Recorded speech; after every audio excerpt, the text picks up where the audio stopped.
हनुमान जी समझ में आई, मैं रोने लगी कि भई भगवान सब कुछ करना, बच्चों को अच्छा मतलब सही शिक्षा दे पाऊँ, सही खाना कपड़ा दे पाऊँ, इतनी स्थिति मेरी रखना, इससे नीचे मत गिराना प्रभु, जो मुझसे गलती हुई है मुझे माफ करना, अपने चरण में शरण में ले लो। उस दल में भैया वही 108 बार हनुमान चालीसा जो चौपाई है, नासेरो हरे सब पीरा वो, और एक पहला हनुमान चालीसा पढ़ के नासेरो हरे सब पीरा 108 बार बोल के जल में जय श्री राम बोल के, मतलब जल में फूंक मार के और बेटा को पिलाए। कि भगवान एक माँ का विश्वास है, जी कुछ हमें हमारी कमी कमजोरी उनके चरण में डाल के आए जाए, भगवान कुछ रास्ता दिखाए हम लोगों को। तो मेरे पति बोले कि कैसे करें, अभी पैसा की दिक्कत है, धाम जाना है भाई, नेपाल से भारत में जाना है, पैसा लगता है, भाड़े किराया कैसे क्या करना है, बच्चों के लिए जाना है, वही उतने खर्च हमारे पास नहीं थे।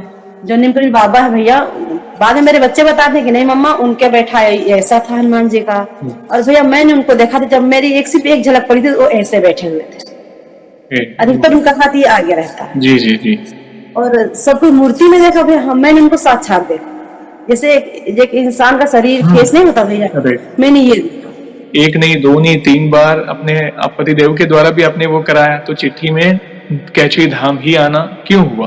क्योंकि वे आपको बुला रहे थे। कई बार होता है कि चलो हम सामने से किसी गुरुजन के शरण में जाना चाहते हैं, मगर पूज्य नीम करोली देखिए मेरे साथ ही है, मैं अपने पास ही मतलब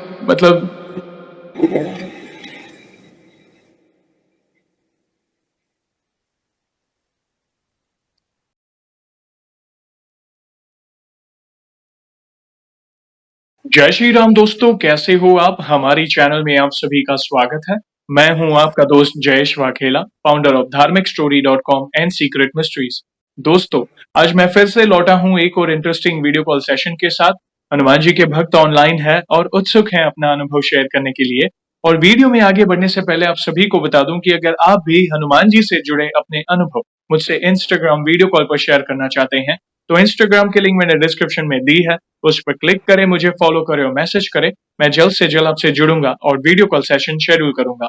और अगर आप ईमेल के माध्यम से अपने अनुभव शेयर करना चाहते हैं, तो हमारा ईमेल आईडी है dharmicstory@gmail.com। तो चलिए आगे बढ़ते हैं आज के इस वीडियो कॉल सेशन में। नमस्कार बहन, जय श्री राम आपको। जय श्री राम भैया।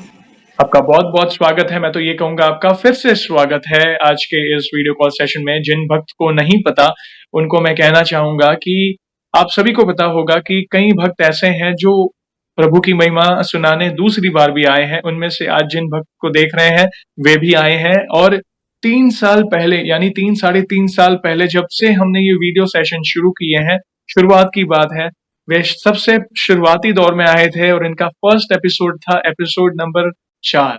अगर आपने उनका एपिसोड नहीं देखा तो डिस्क्रिप्शन में मैंने वो लिंक मेंशन किया, अवश्य देखिएगा। बहुत ही अद्भुत अनुभव शेयर किए थे और आज वे फिर से लौटे हैं अपने नए अनुभव के साथ। बहन, वंस अगेन आपका बहुत बहुत स्वागत है आज के इस वीडियो कॉल सेशन में, और धन्यवाद जो आप अपना समय निकाल कर इनिशिएटिव ले रहे हैं हमारे प्रभु की लीला सुनाने।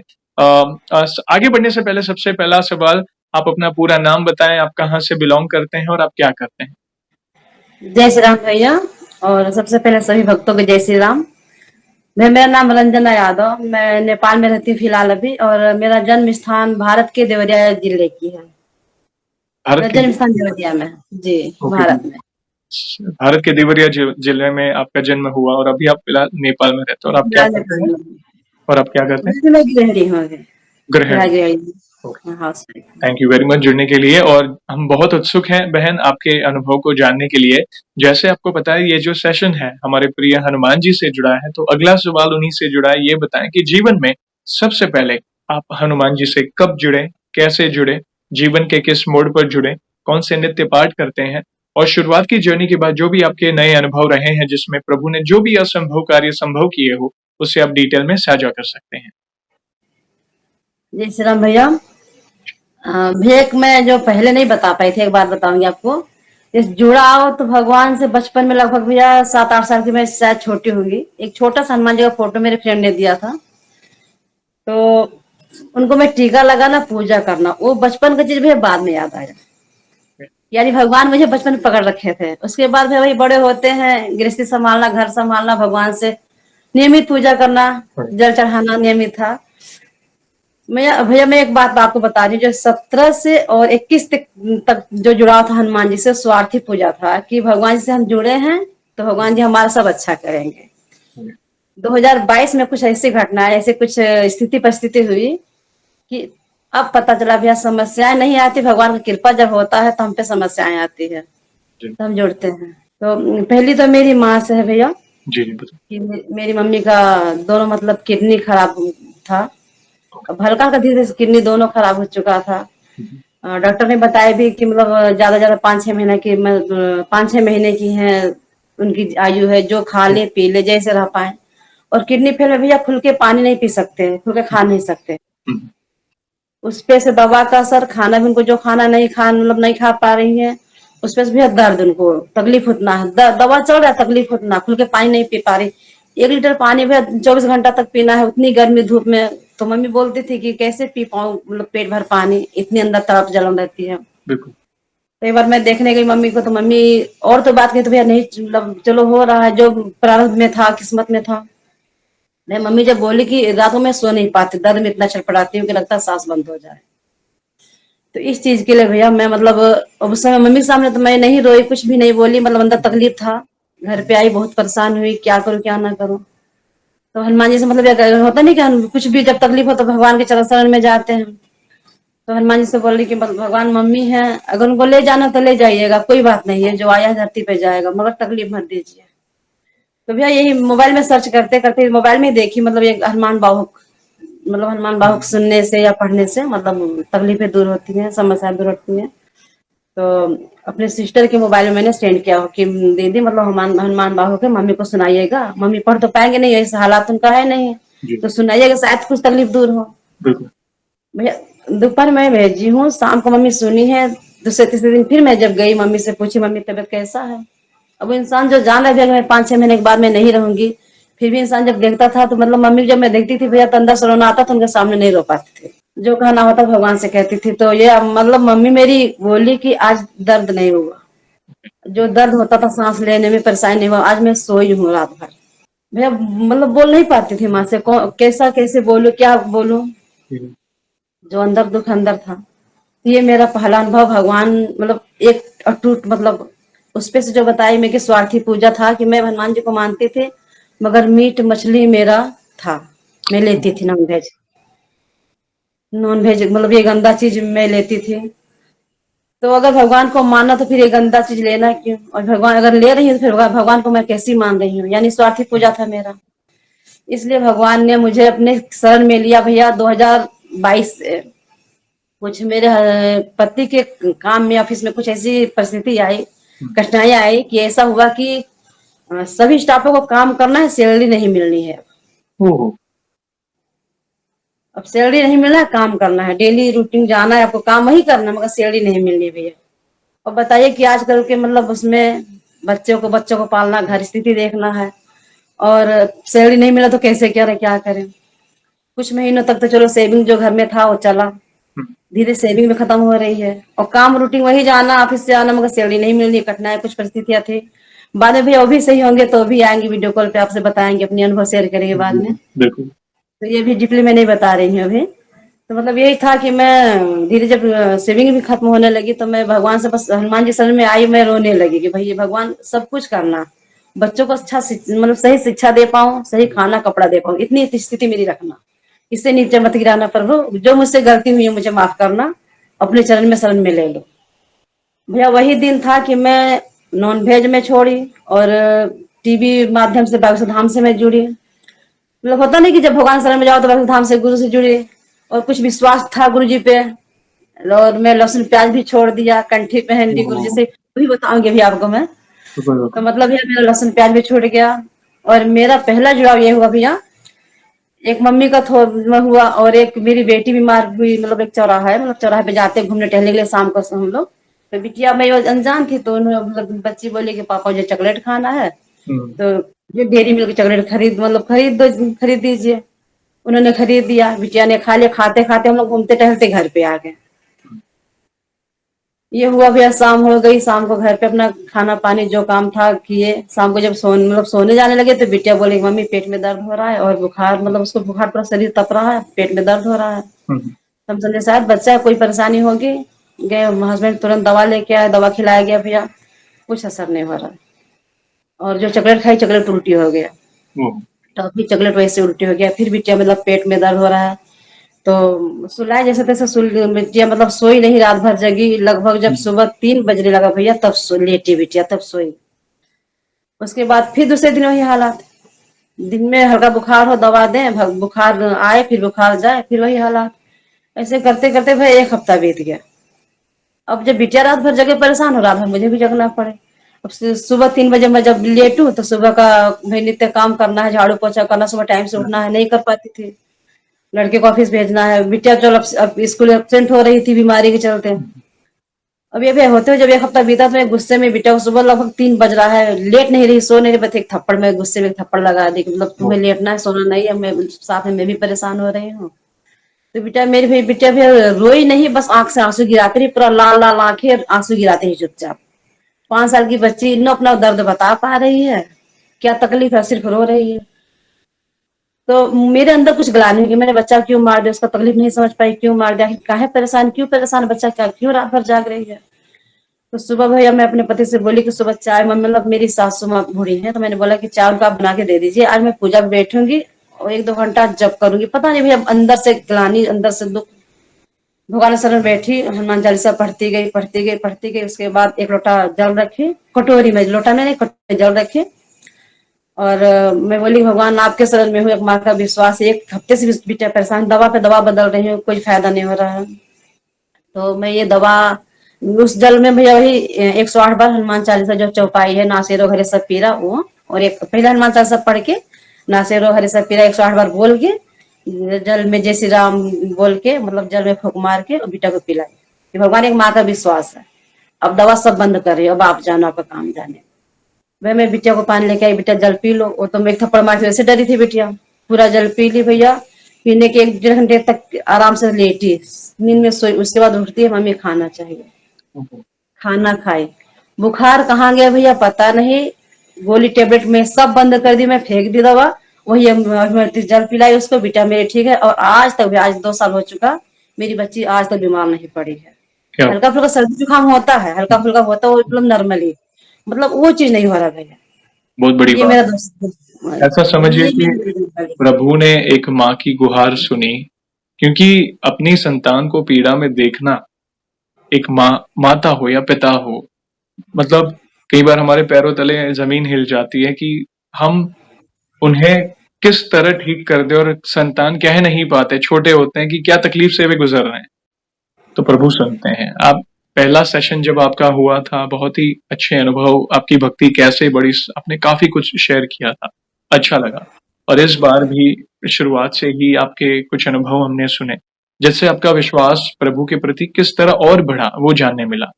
और आपके अंदर है ना, एक्सेप्टेंस है, यानी आपने स्वीकारा कि पहले मेरी भक्ति स्वार्थपूर्ण थी।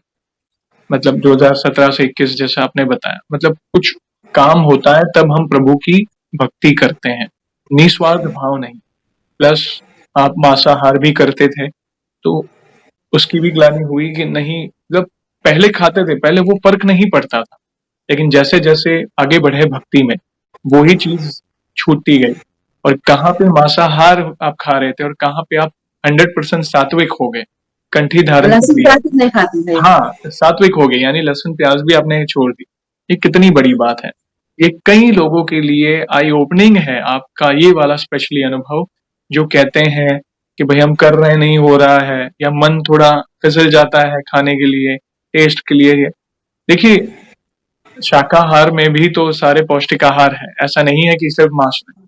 ये तो देखिए कलयुग है, और मांस, अभी ज्यादा कुछ मांसाहार के बारे में बोलेंगे तो तर्क वितर्क वाले बहुत खड़े हो जाएंगे कि अरे यार हम खा रहे, आप नहीं खा रहे तो ये बोल रहे हैं। ऐसा नहीं है। देखिए, मैं तो यही कहूंगा, जैसे जैसे आप प्रभु के निकट जाते हैं, जैसे जैसे आप प्रभु के निकट जाते हैं, प्रभु आपको अंदर से प्योर करते हैं, विचारों से, शरीर से, आहार से, बहुत सारी चीजें हैं जो इम्प्योरिटीज वो निकल जाती है, जो आपके साथ हुआ और आपने वो महसूस किया। प्लीज प्लीज आगे बढ़े, हम और सुनना चाहेंगे आप। मेरा दूसरा अनुभव है, जैसे बताया नहीं कि मतलब जब सैलरी नहीं आ रही थी घर में, नहीं बच्चों को पढ़ाना है, राशन पानी घर में चाहिए, जी बिल्कुल। तो कभी कभी ग्लानि होता था। मेरी पढ़ाई भी उतनी नहीं है कि मैं कोई जॉब कर पाऊँ, उस समय पढ़ाई हल्की फुल्की थी, उतनी नहीं थी मैं कुछ जॉब कर पाऊँ। तो मन में एक ग्लानि रहती थी, शायद मैं भी पढ़ी होती तो आज अपने हस्बैंड के हाथ बटाती, चाहे कोई जॉब करती। तो यही तो, जब ज्यादा कुछ परेशानी हो तो भगवान के चरण में जाना रोना, यही था मेरा। मैं जाती थी भैया, भगवान से ही बोलती थी, भगवान कुछ ऐसा हो काम जो मैं कर पाऊँ, मेरी पढ़ाई के हिसाब से कुछ काम हो जो मैं कर पाऊँ, कुछ ना करूँ, बच्चों को मैं सही से सलामत मतलब पढ़ा लिखा पाऊँ, बाद की जो था जो होगा देखा जाएगा, भगवान जाने।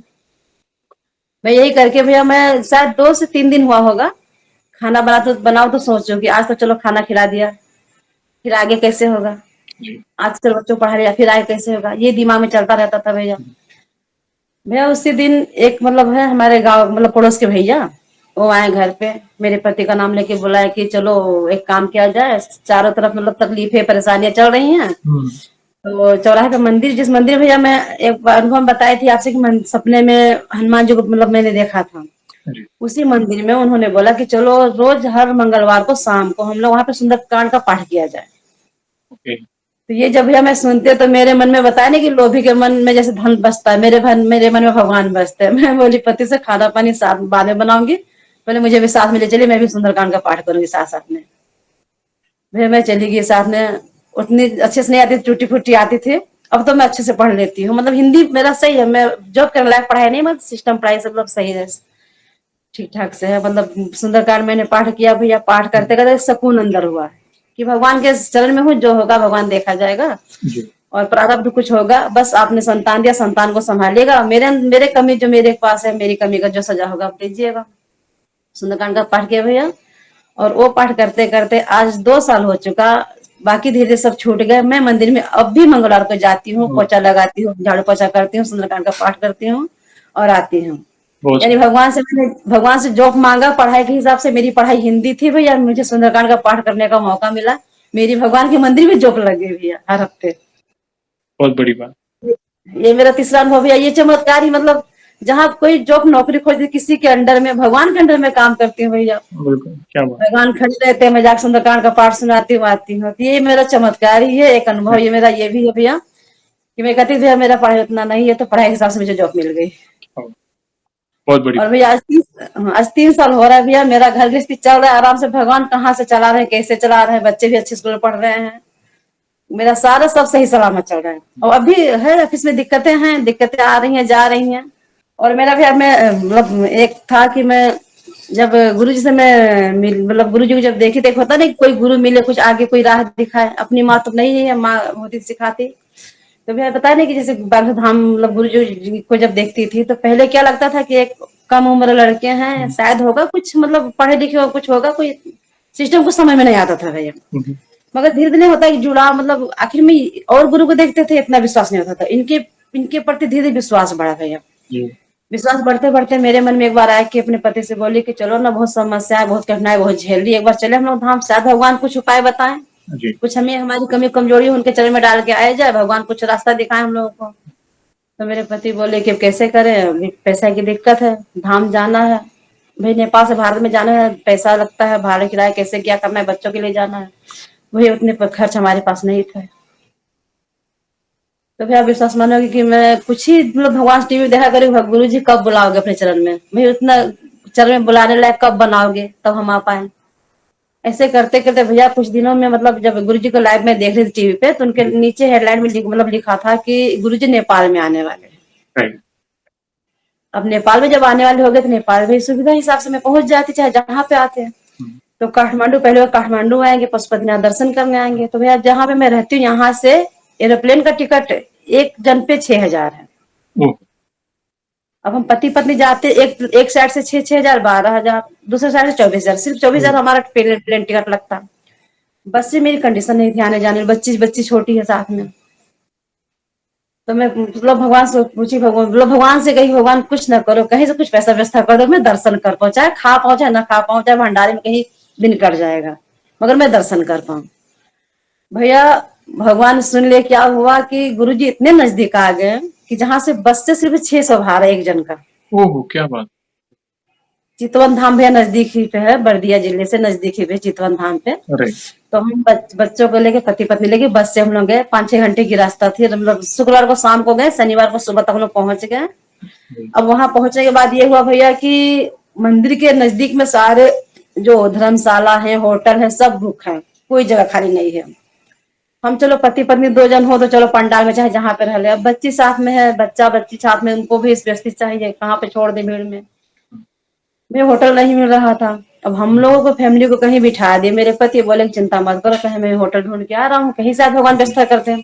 जी। तो भैया मंदिर के लगभग 1 किलोमीटर दूरी पे एक होटल मिला, एक रूम मिला। एक रूम मिला हुआ कि 1 किलोमीटर की दूरी पे नहा वहा के टाइम से हम लोग ऑटो टेम्पो से आ जाएंगे मंदिर के पास। मतलब व्यवस्थित तो चलो व्यवस्था तो मिल गया, हम लोग को सुविधा मिल गया। भैया हम रूम मतलब रूम 3 दिन के लिए बुक किया मेरे पति ने, और हम सामान वामान लेके बैग लेके रूम में जब गए भैया, रूम का दरवाजा खोलती है भैया, तो मेरे होटल के रूम का दरवाजा खोलना, और वही सामने एकदम छोटी मंदिर हनुमान जी की, जिसमें हनुमान जी ऐसे करके बैठे हुए हैं। टाइल्स थी हनुमान जी कैसे मंदिर। मैंने उसको उनका फोटो रखा खींचा था भैया, मोबाइल बिगड़ने के बाद मतलब कारण सब फोटोस में है नहीं, मतलब निकाल पा रही हूँ। तो ऐसे बैठे हनुमान जी, और मैं होटल का रूम खोलूं, सामने से हनुमान जी बैठे हैं। क्या मैंने तो बोली कि चिंता मत कर, मैं साथ में हूँ। बहुत सुंदर। तो भैया वहां पे हम लोग पहले पहुंचे होटल में, मतलब गए, होटल रूम मिला, और मतलब वहां पे फ्रेश हुए, बच्चों को फ्रेश किया, हम लोग सब कोई मतलब भगवान मतलब गुरु जी के पंडाल में गए, सत्संग सुने, शाम को फिर आए होटल में। बिना लहसुन प्याज के वहां पे साधन था खाना पाने का, हम लोग भोजन वोजन किए, प्रसाद लिए, लेट मतलब सो गए। सुबह हुआ भैया कि हम लोग शुक्रवार को गए थे, शनिवार को हम लोग सत्संग में बैठे, और रविवार को हुआ कि दिव्य दरबार गुरु जी लगाएंगे। जी। अब मेरा भैया ये मानना था कि भगवान गुरु जी के सामने दिव्य दरबार में शायद मेरी अर्जी लग जाए, और अर्जी लग जाए तो शायद गुरु जी अपना जो परेशानी कठिनाई समस्याएं बता पाऊं, मेरी अर्जी लग जाए। राम नाम जाप करती रही, और मतलब दिव्य दरबार में मैं पहुंची। भैया लाखों का भीड़ होता है जहाँ गुरु जी रहते हैं ना, वहां पे लाखों का भीड़, हजारों में नहीं लाखों में रहते हैं लोग। सही बात। हाँ, वहां पे भीड़ भी बताते नहीं कि, और मैं सत्संग में जुड़ते हैं तो सुनामी, गुरु जी के पीछे सुनामी रहती है भीड़ की। तो भैया हम भी उस भीड़ में शामिल हुए, गुरु जी का मतलब सत्संग सुने, गुरु जी दिव्य दरबार लगा रहे हैं, सबको बुलाए, हम भी नाम जप रहे हैं, गुरु जी बुलाओ, मेरी भी परेशानी सुनो, मेरी समस्या का समाधान करो, गुरु जी बुलाओ। गुरु जी मेरे इस पर्चे नहीं बना रहे, अर्जी नहीं लगा रहे भैया। और विश्वास तो गुरु जी पे हो चुका था, कुछ कुछ मतलब था, गुरु जी मतलब विश्वास हो चुका था, गुरु जी नहीं अर्जी लगा रहे भैया। मैं खड़ी खड़ी पंडाल में रोने लगी, गुरु जी मेरे नहीं सुनेंगे, सिर्फ अपना होता कुछ नहीं, 2 बच्चों के साथ में लेके उनको उनकी मतलब बात गुहार सुन लो, मेरी अर्जी भैया नहीं लगी। और बाद में फिर दिव्य दरबार पूरा हो गया। दिव्य दरबार लगाने के बाद गुरुजी सामूहिक अर्जी सबकी लगाते हैं, सामूहिक अर्जी सबकी लगी, मैं भी सामूहिक अर्जी लगाई, मुट्ठी बांध के लगवाते हैं, अर्जी लगाई। जब वापस आने लगे भैया, तो गुरुजी के चेला है नितिन चौबे, उन्होंने बोला कि मतलब मैक में बोले कि जिन जिन भक्तों को दीक्षा लेना है, बागेश्वर धाम कार्यालय में अपना नाम लिखवा सकते हैं। भैया मुझे तो गुरुजी तक पहुंचना था। मैं पति से बोली बच्चों को आप संभालिए, इतनी भीड़ है, बच्चे भी कहाँ छोड़ रहे, लाखों की भीड़ रहती है, बच्चा कहाँ छोड़ रहे। हम बोले कि बच्चों को आप संभालिए, हम अपना नाम लिखवा रहे हैं, अब जा रहे हैं दीक्षा लेने। तो भैया नाम लिखवाए तो हुआ कि आज दीक्षा नहीं देंगे गुरु जी, सोमवार को दीक्षा देंगे। रविवार को दिव्य दरबार लगी, गुरु जी मतलब अभी जा रहे हैं, रेस्ट करेंगे, बाकी जो मतलब पूजा करेंगे, और सोमवार को दूसरे दिन दीक्षा देंगे। दूसरे सबको मतलब जो जो दीक्षा लेगा सबका उपवास रहेगा। जी। और सावन का महीना चल रहा था भैया, उपवास हम लोग का सावन का सोमवार में वैसे उपवास रहता है। तो सुबह जब दीक्षा लेने भैया हम लोग पहुंचे, भैया गुरु जी पहले मंत्र पढ़वाते, क्या क्या करवाते, पूरा पढ़वाते हैं। और हम लोग जब बैठे भैया, हॉल बड़ा सा हॉल में लगभग 100-150 लोग थे दीक्षा लेने के लिए, हम भी उसी भीड़ में शामिल हुए, हम भी दीक्षा लेने बैठे। मैं जब तक सब लोग आए हॉल में, मतलब राम कीर्तन हुआ, नाम जाप हुआ, सबको लोग आते थे, कुछ फर्क नहीं, मतलब सब लोग आ रहे हैं। जब भैया गुरु जी आए, ऐसे बात मतलब वो मैं मतलब इन आंखों से देख नहीं पाई, जैसे एक रोशनी नहीं आती प्रकाश, इस तरह गुरु जी का खड़ा हो, गुरु जी का पूरा वेशभूषा, एक राम जी की छवि भैया। अब उनके आगे मैं बखान नहीं कर पानी, कैसे बखान करूं। जब गुरु जी आए भैया, सोफा बिछा था सफेद, मतलब चादर बिछी थी, गुरु जी बैठे। अब उनका दर्शन आगे सब भूल गए भैया, क्या दुख बताना है, क्या परेशानी बतानी, क्या कठिनाई बतानी है, क्या गुरु जी से मांगना है, सब मैं भूल गई भैया। मैं जीरो एकदम सब निशब्द हो गई, मैं चुपचाप बैठी हूँ, सब राम राम जप रहे, मैं भी राम राम जप रही हूँ। गुरुजी ने पूछा कौन कहाँ से आए हो, कौन कैसे। गुरुजी का भैया हल्का मजाक करने का मतलब आता था। तो उन्होंने बोला कि अब तो अभी मैं चितवन धाम शाश्वत में आया हूँ, अब बता मैं कहाँ आऊँ। तो वही कोई काठमांडू का था, तो उन्होंने बोला कि आप पशुपतिनाथ मंदिर आइए। कोई जनकपुर के धाम के थे, उन्होंने बोला कि आप जनकपुर में जहाँ जानकी मैया का धाम, वहां पे आइए। भैया मैं जहाँ से गई थी यहाँ पे मंदिर कोई खास नहीं, मैं मतलब नॉर्मली छोटा मंदिर है। मैं क्या बोलूं, मैं बोली कि गुरुजी आप सबके दिलों में आइए, सबके दिलों हाँ। में रहिए। गुरुजी बोलते हैं मत आई, बड़ी चतुर हो, खर्च भी ना लगे, दिलों में आ जाऊं। मैं बोली हाँ भाई गुरुजी। उसके बाद भैया गुरुजी से मैंने कुछ भी नहीं मांगा। उसके बाद सब कोई मतलब दे मतलब दीक्षा लेते गए, जो होता है ना कान में मंत्र फूकते हैं, जी। सबके मंत्र लेते गए। कारण देखिए भैया, मैं गुरुजी से मांगने गई थी आर्थिक तंगी दूर होने के लिए कुछ मांगू। और गुरुजी कुछ ऐसे भैया भगवान बैठाते थे गोटी, कुछ ऐसे भैया कि मेरे बगल में एक महिला बैठी थी, वो आई थी हांगकांग से पूरा एक बैग रुपया भर के भैया, ओह। एक बैग पैसा भर के। गुरुजी जितना मांगे दक्षिणा में दे दूंगी, गुरुजी का चरण स्पर्श करना मुझे चाहिए। ओहो। और यह तक जो दीक्षा लेता है उनको चरण स्पर्श करने को मिलता है। लेडीज चरण स्पर्श करेंगी, और जो जेंट्स है वो मतलब गुरुजी का गले लगा लेते थे गुरुजी। मतलब गुरुजी है भैया एकदम, गुरुजी ये नहीं कि हम कोई शान में कोई घमंड में नहीं, बहुत नॉर्मली, बहुत सीधे साधे गुरुजी भैया। तो जब वो बैठी तो मैं बोली कि भाई गुरुजी मेरे हाथ में सिर्फ दक्षिणा के हिसाब से कुछ है। वो एक बैग लेके बैठी है, उनके पास उतना धन भी फिर भी उन्हीं के चरण में है। मेरे पास कुछ भी नहीं, मैं भी भगवान के चरण में हूँ। यानी जाना कहाँ है भैया, भगवान के चरण में जाना है। बिल्कुल। तो धन अगर बटोरना ही है तो धन बटोरू राम नाम जाप का। अब ये धन के पीछे मैं नहीं भागूंगी। सही बात। बाकी जो कंडीशन है, स्थिति है, भगवान संभालेंगे, देखा जाएगा। अगर उन्होंने मुंह दिया तो पेट दिया, खाना देंगे, वही निवाला देंगे। बस राम नाम जाप और यही करना है मुझे। अब धन बटोरना है, बस राम रतन धन बटोरना है। अब ये धन पैसा में नहीं चाहिए, मुझे नहीं चाहिए, बस गुरु जी का चरण चाहिए, भगवान जी का दर्शन चाहिए। बहुत तो भैया गुरु जी का चरण स्पर्श हुआ, दीक्षा ली, मंत्र मिला। ये मेरा अनुभव भैया तीसरा। और मैं भैया, मेरा चौथा अनुभव भैया है कैची धाम से। अच्छी मैं बात। भूल ना जाऊं, अनुभव भैया बहुत सारे हैं, अनुभव आपसे बताओ तो वीडियो कम पड़ जाएंगे। अनुभव बहुत सारे मैंने कॉपी में मतलब लिख रखा है। कैची धाम से ऐसा भी है कि मैं जब दीक्षा लेकर वापस आई तो गुरुजी का रोज सुबह गुरुजी का मतलब जो बताया था गुरुजी वह नियम करना। और मैं माला लेके गुरुजी का नाम लेके जाप करने बैठी। मैं नाम जाप करते करते मुझे उतना उतना तो ज्ञान नहीं था, नाम जाप क्या करना कैसे करना। नाम जाप करते आंखें मेरी बंद हो गई। अब आंखें जब बंद हुई तो एक भैया एक फोकस, सिर्फ एक फोकस मतलब होता नहीं कि फट से एक कुछ सेकंड के लिए एक तस्वीर आती है। हम्म। वो तस्वीर था नीम करोली बाबा कैची धाम का। सिर्फ इतना सीन भैया, इतना सीन ऐसे तिरछा हो गया जैसे क्या लगा कि मेरे पास वो आ रहे हैं, ऐसे तिरछा घूम के आए। क्या बात। बस कुछ सेकंड के लिए भैया, कुछ सेकंड में जब आंखें खुली तो अरे मैं तो यहीं बैठी हूँ, ये क्या था। अब मेरे मन में वही पिंग मारने लगा। जब हम्म। पूजा करके मैं उठी तो मैं बोली अपने पति से कि मुझे कैची धाम नैनीताल जाना है। अब ये कैसे जुड़ा भैया, कैसे क्या हो मुझे नहीं पता भैया। और जब पति से बोली तो बोल रहे हैं कि अभी तो हम लोग धाम से आए हैं, 2-3 महीना हुआ, कुछ दिन मतलब हुआ, मतलब अभी तक धाम से आए हैं। फिर भगवान कुछ व्यवस्था बनाएंगे फिर जाएंगे हम लोग, मतलब अब कैचे धाम तो जाना, उत्तराखंड जाना है। वहां पे तो चाहिए भैया पैसा, व्यवस्था चाहिए। सही बात। आने तो कुछ आर्थिक मतलब पैसा कुछ आने दो तो हम चलेंगे। तो मैं भगवान से बोली कि भगवान हमारे आपके बीच में पैसों की तंगी कैसे दूर होगी, अब इसको हम कैसे हटाएं।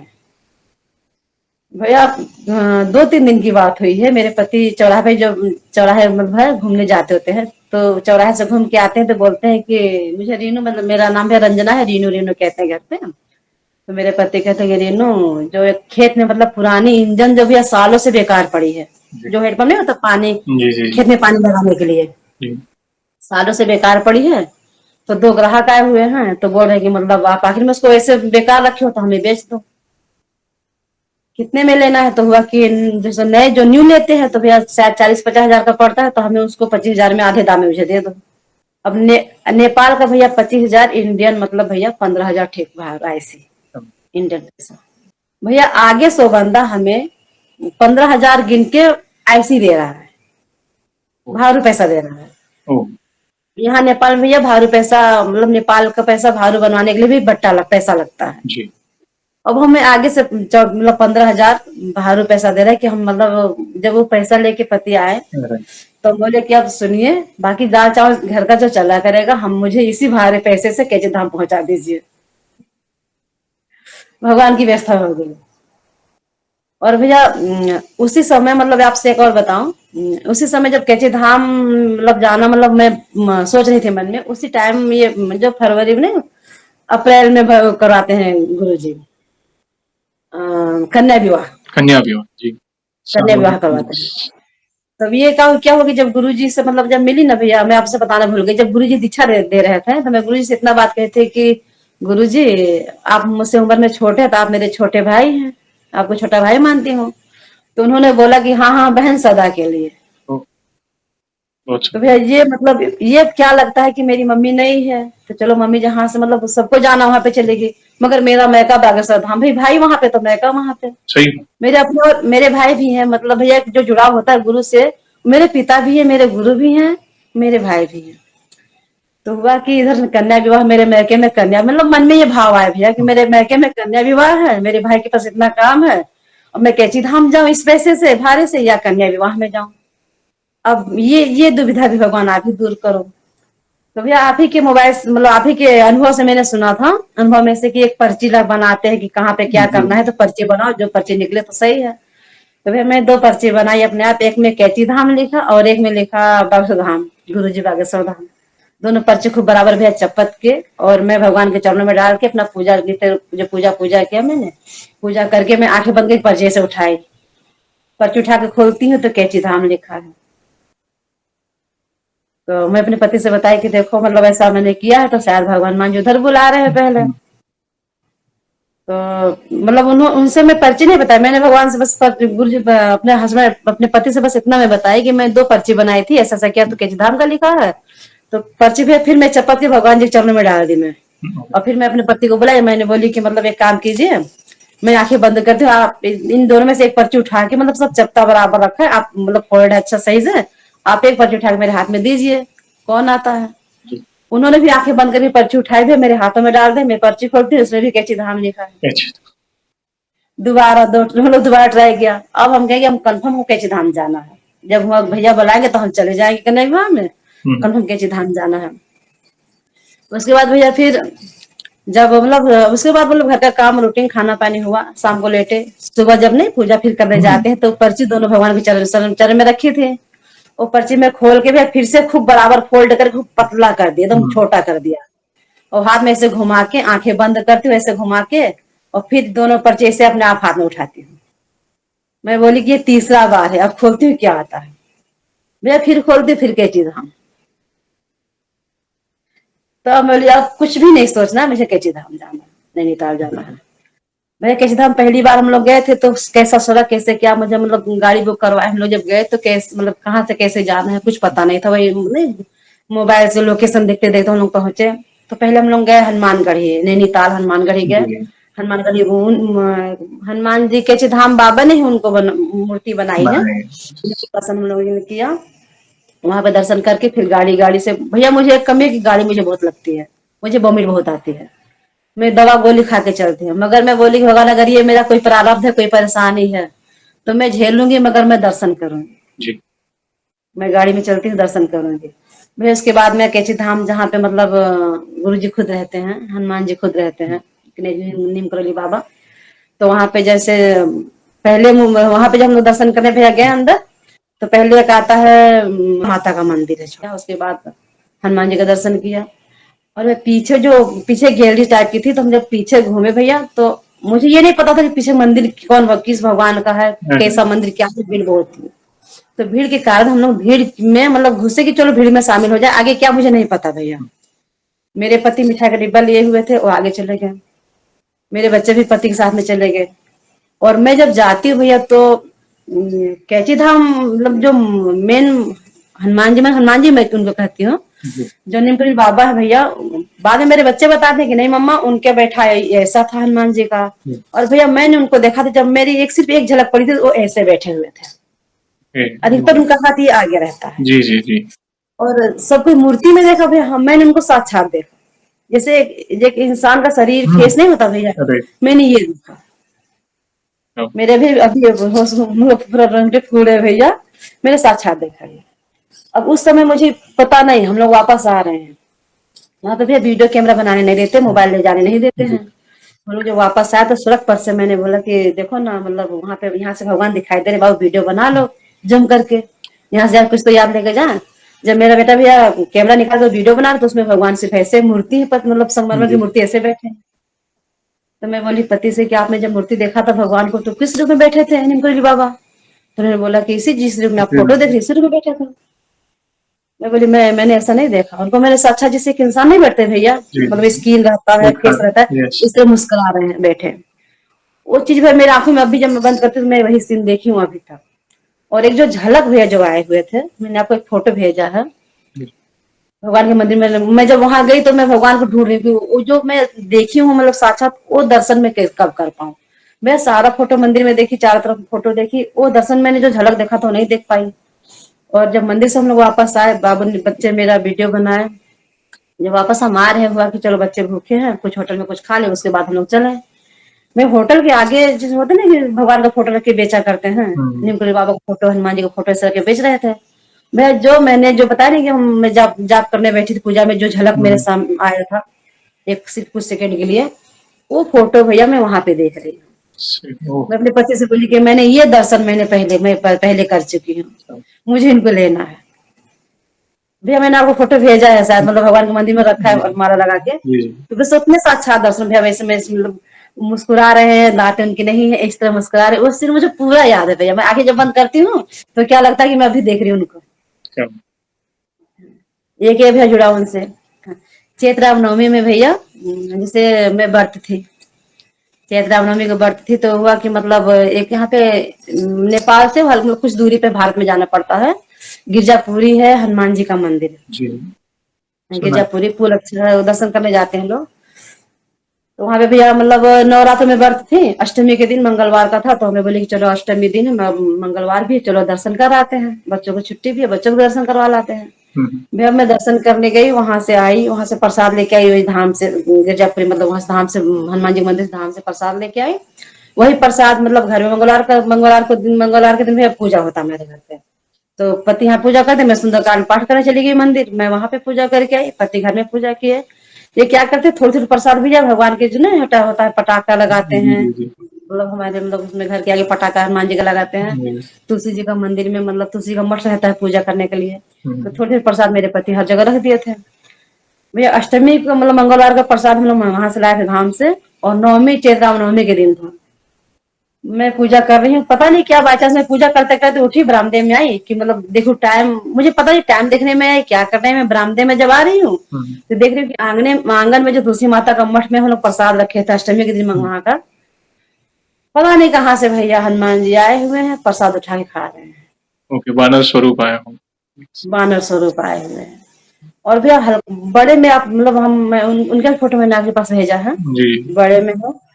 और वो प्रसाद जब खाए तो मैं बोली पति से सामने आओ, सामने वीडियो फोटो बनाओ ना, मेरे हनुमान जी आए हैं, मतलब रामनवमी है, चैत का राम जी का दिन है, हनुमान जी आए हैं, वीडियो बना, मतलब मैं भैया पागल, दिमाग नहीं काम कर रहा है। तो वो नहीं कहा हनुमान जी आ गए, मतलब बंदा स्वरूप तो मैं हनुमान जी तो है, मैं वही मतलब प्रभु की रूप चाहे जिसमें देख लो। तो भैया मैं मतलब हल्का डर भी लगे, पास में मतलब जाने को सोचो, डर भी लगे। तो मतलब वो क्या हुआ, प्रसाद उठाए, खाते खाते सीढ़ी पे चले गए। अब मुझे लगा दर्शन कर लो भगवान, मत जाना, मैं कुछ प्रसाद दे दूं भी मत जाना, मना रही हूँ। तो मतलब केला था भैया, मैंने उनको केला दिया, तो भैया डर तो लगे, मगर एक भगवान का भाव, डर तो लगे, पर केला भैया पकड़ाई, केला उन्होंने पकड़ा और भैया केला रख लिया, इतनी आराम से छिलके खाए भैया, कुछ भी परेशान नहीं किए, ना डर ना मतलब होता नहीं कोई कोई मतलब डर देते हैं, डर लगता है, कुछ भी नहीं भैया, आराम से केला छिलके खाए, देखा उन्होंने चारों तरफ देखा, उसके बाद चले गए। बहुत बड़ी बात है बहन, देखिए आप पर विशेष कृपा है। हनुमान जी ने आपको राम जी से जोड़ा, राम जी और हनुमान जी ने आपको पूज्य नीम करोली बाबा और पूज्य धीरेन्द्र शास्त्री जी से जोड़ा, बागेश्वर धाम से जोड़ा।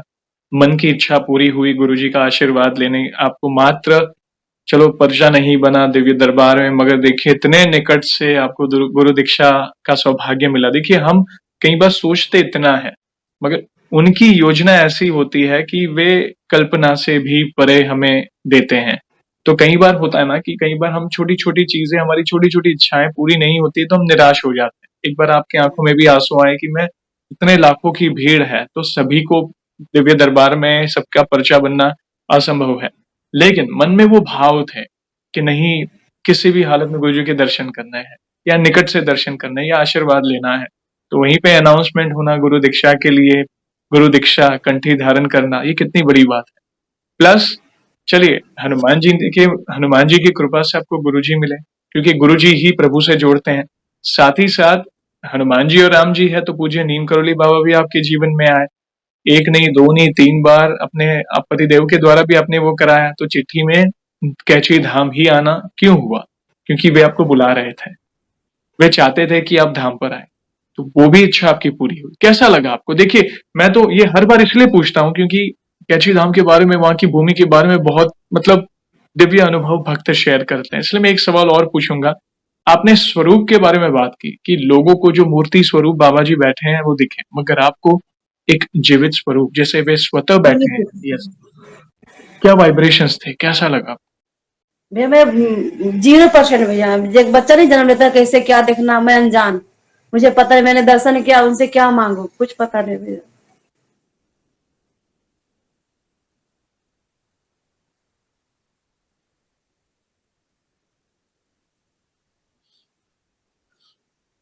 भगवान ने मुझे इस लायक बनाया कि आज मैं आपके सामने उनका सेशन कर रही हूँ भैया, सत्संग कर रही हूँ। उनकी इच्छा से सकता है बहन। ये जब आपका मैसेज आया, मैं बहुत राजी हुआ, बहुत खुश हुआ मैं कि आप 3 साल बाद जुड़ रहे हैं। आपने कई बार मैसेजेस किए थे, मगर कई बार मेरा रिप्लाई आना, आपका ना पढ़ना, या आपका रिप्लाई आना, मेरा शेड्यूल बिजी होना। वे चाहते थे कि वो उन 3 साल में आपको और अनुभव हो, समझिए। तो पिछले 3 साल में आपको जो नए अनुभव हुए हैं, ये जो भी शेयर करना, मैं तो कौन हूं, मैं तो दास का दास हूँ, एक सामान्य भक्त हूँ। हमसे भी कोई भूल हो जाए तो हम क्षमा चाहते हैं। एक प्रयास है, सार्थक कराने वाले प्रभु हैं जो अपने हर भक्त के साथ है, आपके साथ है, मेरे साथ। हर भक्त पर उनकी कृपा है। बहुत सुंदर अनुभव शेयर किए बहन। एक सवाल पूछना चाहूंगा। जैसे कई भक्त मुझसे कहते हैं कि आप पूछा करें, जैसे आप गृहिणी है, आप अपनी जिम्मेदारियां निभा रहे हैं, जीवन के उतार चढ़ाव में आप अपने जीवन में आगे बढ़ रहे हैं, प्रभु बल दे रहे हैं आपको बहुत सारी चीजें, और साथ साथ आप अपनी भक्ति में भी आगे बढ़ रहे हैं। आपकी दिनचर्या कैसी है? आप दिन में आपके पूजा पाठ, कौन से नित्य पाठ करते हैं? प्लीज बताएं, ताकि आपको देखकर बाकी भक्तजन कहीं ना कहीं प्रेरणा ले सके। भैया पहले तो मैं बताई जो स्वार्थी पूजा होता है, जल चढ़ाना पूजा करना पहले का जो था जी। भैया, जब से गुरुजी से मैं जुड़ी। और एक बात और बताओ भैया, जो लोग नहीं कहते समस्याएं नहीं आती, भगवान का कृपा आता है। सही है। भगवान कृपा आता है। तो भैया मेरी पूजा रूटीन ये है, मैं सुबह उठना, नित्य कर्म अपना जो मतलब गृहिणी का होता है, नित्य कर्म करके सूर्य भगवान को अर्घ देना, सूर्य भगवान को जल चढ़ा के मंदिर में भगवान है विराजमान है, भगवान जी को धूप अगरबत्ती, मेरी भैया नॉर्मल पूजा होती है। जी जी जी। भगवान को धूप अगरबत्ती लगा के जो गुरु जी ने दिया है वो जाप करना।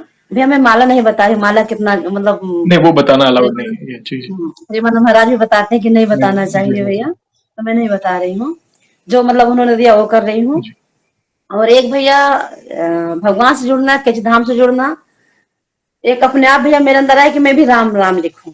ओ, क्या हुआ? तो भैया सुबह सुबह मतलब भाई जो पूजा में बैठती तो राम नाम लिखती हूँ, और भगवान का नाम जाप करती हूँ, और जो मेरे गुरु जी का दिया हुआ है और बाकी धाम का जो नाम जाप है वो सब करती हूँ। जी। लगभग भैया एक 1.5 घंटा लग जाता है मेरे पूजा में।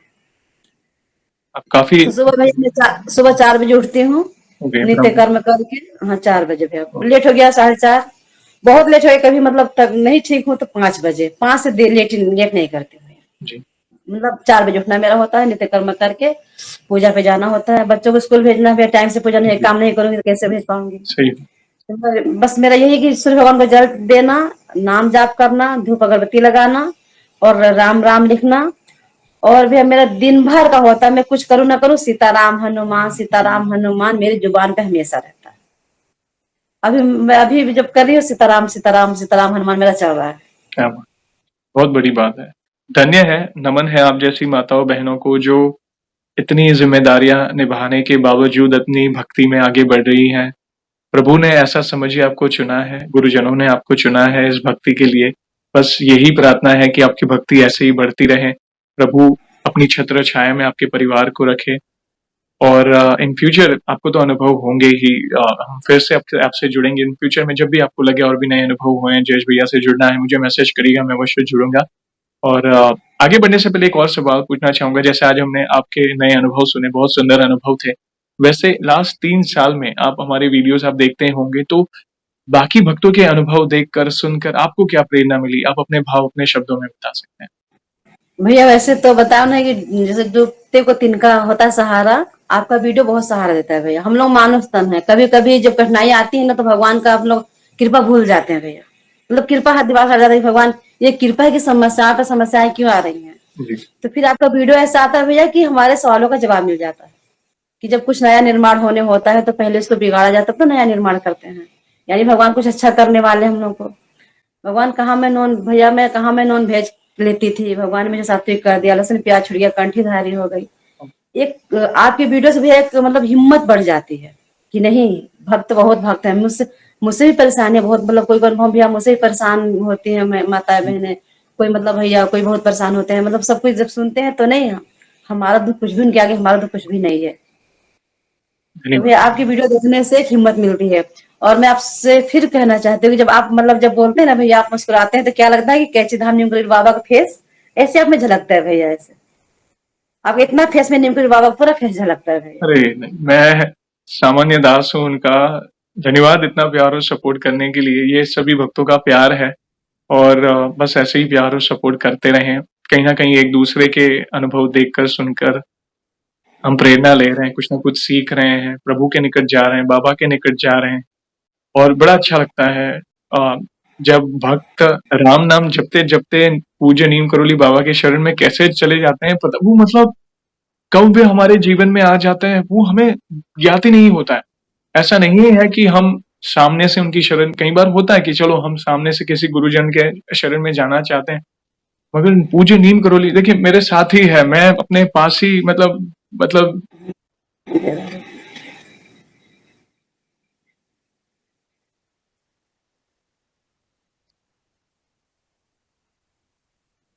शब्द कम है मेरे पास। आप पर विशेष कृपा है बहन, धन्यवाद। जब नाम आता है ना उनका तो प्रेमाश्रु आ जाते हैं। क्षमा चाहता हूँ, आँखों में पानी आ गया। इन फ्यूचर भी जब भी आपको लगे नए अनुभव हुए, इस भाई को मैसेज करिएगा। मैं फिर से जुड़ूँगा आपसे आपके नए अनुभव को जानने के लिए। और जाने से पहले एक आखिरी सवाल पूछना चाहूँगा। जैसे वैसे तो देखिए हमारे पास इतना सामर्थ्य तो नहीं है, मगर फिर भी वन लाइन में हमारे प्रिय बालाजी महाराज का बखान करना चाहें तो किस तरह करना चाहेंगे? जी भैया, भैया मैं एक छोटा सा एक और बताना चाहती हूँ जी, आपसे। जी। भैया जैसे हुआ नहीं कि जैसे गुरु जी तो लाखों की भीड़ में रहते हैं, उनसे बार बार मिल पाना नहीं हो पाता। जब मैं घर आई तो हुआ कि भगवान मैं आपसे और जुड़ना चाहती हूँ। अब आपके मतलब अब मुझसे नॉन वेज छूट गया, खराब गलत काम सब छुड़वा दे, अपने लायक बना दिया। तो मुझे कुछ कोई ऐसा संत मुझसे मतलब मिलवाए जिन संत की वाणी से मैं सही रास्ता पे चल पाऊँ, सही रास्ता देख पाऊँ। जी, जैसे हमको नहीं पता कैसे जी। कहाँ चलना क्या करना। भैया नाम जप माला जप करते करते एक पीला वस्त्र धारण, हल्का दर्शन हुआ। आप जान गए होंगे पीला वस्त्र धारण कौन होंगे, प्रेमानंद महाराज जी। पूज्य भैया मैं उनको सुन जब आप उस दिन कहा था ना कि उनको सुनिए भैया, मैं उनको सुनती हूँ, उनके कहे हुए पे चलती हूँ। भैया आज मुझको नहीं लगता कि मेरे घर में सैलरी नहीं आ रही है, मुझको कुछ तंगी कुछ भी महसूस नहीं होता भैया। क्योंकि आपने समर्पण कर दिया है ना प्रभु के चरणों में अपने आप को। अब देखने वाले प्रभु हैं और मैं तो कहता हूँ आप सभी भक्तों से आप पूज्य प्रेमानंद जी महाराज कहें उनके बखान के लिए तो शब्द कम पड़ जाए, जीवन जीने की और राह मिलती है। स्वतः भैया जिंदगी में आ जाते हैं। कैचे धाम हुए, प्रेमानंद महाराज हुए, ये धरती पे भगवान है भैया। मेरे गुरु भगवान हुए, यस, ये धरती पे भगवान है भैया। जैसे जी, राम जी त्रेता युग में जन्म लिए थे, यस, ऐसे मेरे गुरु जी प्रेमानंद महाराज, कैची धाम नीम करोली बाबा, और एक जो है रामाभद्राचार्य गुरु जी। ये धरती पे संत भैया भगवान है। कोई पहचान पाए तो पहचान पाए, नहीं तो इनको मानुष तन में लोग देखेंगे। ये भगवान है भैया धरती पे। और मैं भगवान अपने हनुमान जी को एक लाइन में क्या बखान करूं भैया। बस उनसे यही कहना है कि तेरी चरण की धूल जो पाए वो कंकर हीरा बन जाए, भाग मेरे जो मैंने पाया उन चरणों में धाम। जय श्री राम, जय जय श्री श्री राम, राम, जय जय श्री श्री राम। राम, जय श्री राम। बहुत ही सुंदर और अनमोल शब्दों में आपने उनकी महिमा का गुणगान किया बहन। आज तो पूरा सेशन राममय हो गया। मतलब बहुत ही अद्भुत अनुभव आपने शेयर किए, अपनी जर्नी सुनाई। कई कई अनुभव से काफी कुछ सीखा, लाइफ लेसन मिला। कई अनुभव इमोशनल करने वाले थे, स्पेशली पूज्य नीम करोली बाबा वाला अनुभव। और बस मैं तो यही कहूंगा, विशेष कृपा है, आपकी भक्ति ऐसी ही बढ़ती रहे। आप ऐसा समझिए कि ऐसा रक्षा कवच बना रखा है और वे आपकी हर मनोकामना पूर्ण करें, यही प्रार्थना है। और सेशन को हम ऐसे ही एंड नहीं करेंगे, प्रभु श्री राम के नाम का जयकारा और हनुमान जी के नाम का जयकारा अवश्य लगाएंगे, फिर सेशन को एंड करेंगे। तो आप जुड़िए, जो भी भक्त जहाँ कहीं से सेशन को देख रहा है, भारत में है, भारत के बाहर है, चल फिर रहा है, ऑफिस में, किचन में, प्लीज जयकारे में जुड़िए, फिर सेशन को एंड करेंगे। तो बोलिए सियावर रामचंद्र की सियावर रामचंद्र की जय। जय। पवन सुत हनुमान पवन की सुत हनुमान की जय। बोलो पूज्य नीम करोली बाबा की बाकी जय। जय। और भैया जय बागेश्वर धाम की जय। जय। बहुत बहुत धन्यवाद बहन, थैंक यू वेरी मच इतने प्यारे प्यारे अनुभव शेयर करने के लिए। जय श्री राम, जय हनुमान। जय श्री राम, जय हनुमान भैया।